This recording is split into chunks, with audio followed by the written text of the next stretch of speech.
Hi friends, welcome back to our story world. ఇవాళ నేను చెప్పబోతున్న కథ ఎం కామేశ్వరరావు గారు రాసిన గండు పిల్లి కాపు అనే కథ.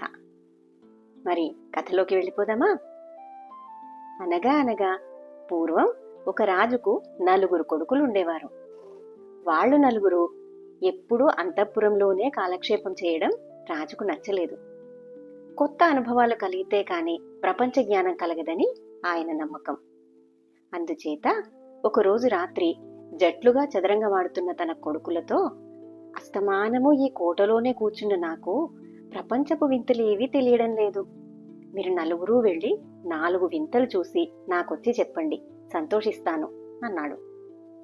మర్నాడు చీకటితోనే నలుగురు రాజకుమారులు 4 గుర్రాలెక్కి బయలుదేరారు. వాళ్ళు నగరం దాటి అడవి చేరగానే పెద్దవాడు, నలుగురము 4 వైపులకు వెళ్ళి కనబడిన వింతలు చూసొచ్చి నాన్నకి చెప్దాం అంటూ తను ఉత్తర దిక్కుగా వెళ్ళిపోయాడు. పెద్దవాడు వెళ్ళిపోయాక రెండో వాడికి ఒక సందేహం వచ్చింది. ఒంటరిగా వెళ్ళిన అన్నకు ఏదైనా ప్రమాదం సంభవిస్తే ఎవరు ఆదుకుంటారు? ఇలా అనుకుని వాడు కూడా ఉత్తరంగానే బయలుదేరాడు. పెద్దవాళ్ళిద్దరూ ఉత్తరంగానే వెళ్లారు కదా అని మూడో వాడు కూడా అదే దారి పట్టాడు. వాడికి కొంచెం వెనగ్గా 4వ వాడు కూడా పెద్దవాళ్ళు ముగ్గురు వెళ్లిన దారినే బయలుదేరాడు. ఇక పెద్దవాడు చీకటి పడేదాకా ప్రయాణించి ఒక నది ఒడ్డుకు చేరుకున్నాడు. నదిని ఆనుకుని ఒక కొండ ఉంది. ఆ కొండ మీద ఒక పాడుబడిన ఇల్లుంది.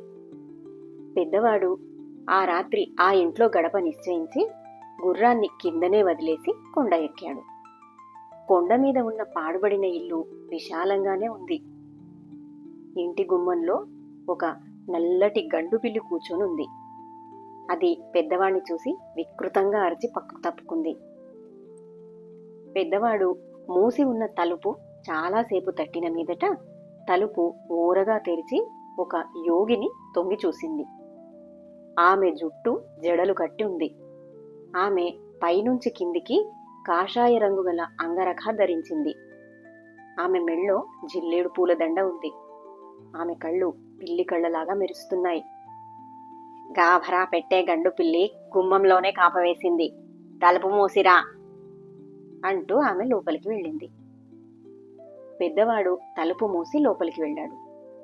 యోగిని గూట్లో ఉన్న ప్రమిద తీసి వెలిగించింది.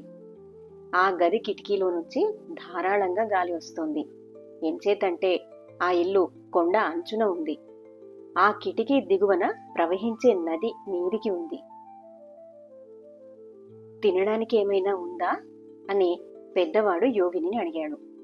చేపకూర కావాలా, చద్దన్నం కావాలా అని యోగిని అడిగింది. నాకు చేపకూరే కావాలి అన్నాడు పెద్దవాడు. అయితే ఆ చేపవు నవ్వే కావాలి అంటూ యోగిని తన మెడలోని జిల్లేడు పూలదండలో నుండి ఒక పువ్వు తెంపి పెద్దవాడి మీదికి విసిరింది. వెంటనే పెద్దవాడు చేపగా మారి గిలగిలా తన్నుకోసాగాడు.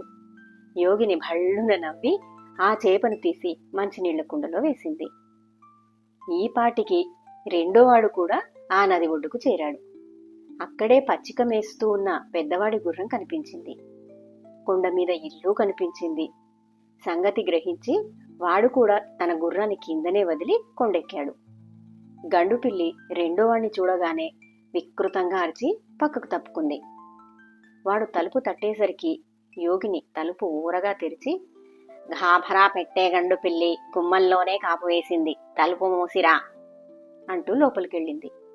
రెండోవాడు తలుపు మూసి లోపలికి వెళ్లి యోగిని తిండి మాట అడిగాడు. వండడానికి కుండలో చేప ఉంది, వడ్డింపు వెండి పళ్ళెంలో చేయనా, ఇస్తరాకులో చేయనా అని యోగిని అడిగింది. వెండి పళ్ళెంలోనే చెయ్యి అన్నాడు రెండోవాడు. అయితే ఆ వెండి పళ్ళెం నువ్వే కావాలి అంటూ యోగిని మరొక జిల్లేడు పువ్వు తుంచి వాడి మీదికి విసిరింది. రెండోవాడు వెండి పళ్ళెంగా మారిపోయాడు. యోగిని విరగబడి నవ్వుతున్నది. ఇంతలో మళ్లీ తలుపు చప్పుడైంది. యోగిని తలుపు తెరిచి గండుపిల్లి సంగతి హెచ్చరించి లోపలికి వచ్చేసింది. మూడోవాడు తలుపు మూసి వస్తూ, ఆకలి మండిపోతోంది, తినడానికి ఏమైనా ఉందా అన్నాడు. వండడానికి చేప ఉంది, తినడానికి వెండి పళ్ళెమో ఉంది, పడుకోవడానికి పట్టుపరుపు కావాలా, తుంగచాప కావాలా అని యోగిని వాణ్ణి అడిగింది. పట్టుపరుపే కావాలి అన్నాడు మూడోవాడు. యోగిని వాణ్ణి పట్టుపరుపుగా మార్చేసి వంట పని ప్రారంభించడంలో నిమగ్నురాలైంది. ఆఖరివాడు నది ఒడ్డున వేస్తున్న గుర్రాలను, కొండ మీద ఇంటిని చూసి తన అన్నలు అక్కడ ఉంటారను కూర్చుని ఉన్న గండుపిల్లి వాణ్ణి చూసి భయంకరంగా అరిచి పక్కకు తప్పుకున్నది. వాడు తలుపు తట్టగానే యోగిని వచ్చి తలుపు తెరిచింది. వాడు యోగినిని, మా అన్నలు ముగ్గురు ఇక్కడికి వచ్చారు, కనబడరేమిటి అని అడిగాడు. ఆ పాడుబడ్డ ఇంటిని, ఆ యోగిని చూస్తుంటే వాడికి అనుమానం వేసింది.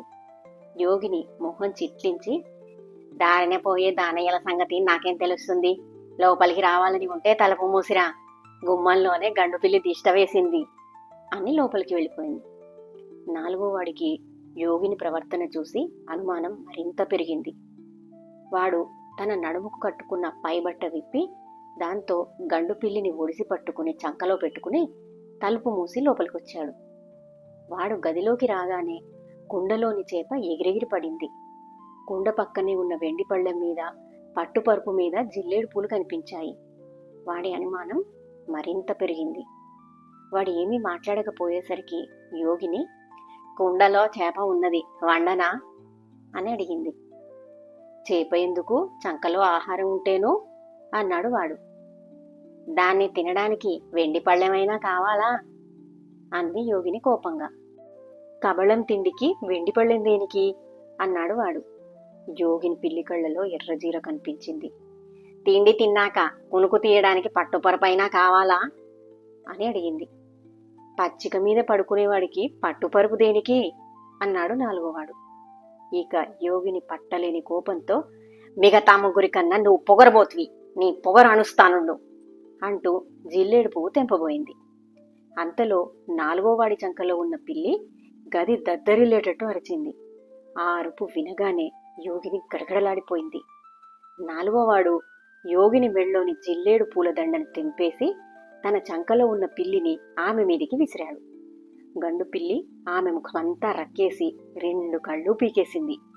యోగిని ప్రాణభయంతో పరిగెత్తి కిటికీ దాకా వెళ్లి అనుకోకుండా కిటికీలో నుండి కొండ దిగువన ప్రవహించే నదిలో పడి కొట్టుకుపోయింది. నాలుగోవాడు కింద పడి ఉన్న జిల్లేడు పూలదండను కూడా నదిలోకి విసిరేశాడు. మరుక్షణమే చేప, వెండి పళ్ళెము, పట్టుపరుపు వాడి అన్నలుగా మారిపోయాయి. చూసిన వింతలు చాలు కాని ఇక ఇంటికి తిరిగిపోదాం అన్నాడు పెద్దవాడు. నాలుగోవాడు గండుపిల్లి కోసం అంతటా వెతికాడు, కాని దాని జాడలేదు. రాజు తన కొడుకులు అంత త్వరగా తిరిగి రావడం చూసి ఆశ్చర్యపడి, అప్పుడే వచ్చారే, ఏమైనా వింతలు చూశారా అని అడిగాడు. మనిషి చేపగా మారడం అనుభవపూర్వకంగా తెలుసుకున్నాను అన్నాడు పెద్దవాడు. మనిషి వెండి పళ్ళెంగా మారడం నాకు అనుభవమైంది అన్నాడు రెండోవాడు. మనిషి పట్టుపరుపు కావడం నేను పొందిన వింత అనుభవం అన్నాడు మూడోవాడు. ఒక చేప, ఒక వెండి పళ్ళెమో, ఒక పట్టుపరుపు నా అన్నలుగా మారడం నేను కళ్ళారా చూశాను అన్నాడు నాలుగోవాడు. రాజుగారు విషయం గ్రహించి నాలుగోవాడి భుజాన్ని వాత్సల్యంతో తట్టాడు. అది కథ. కథ కంచికి మనం ఇంటికి.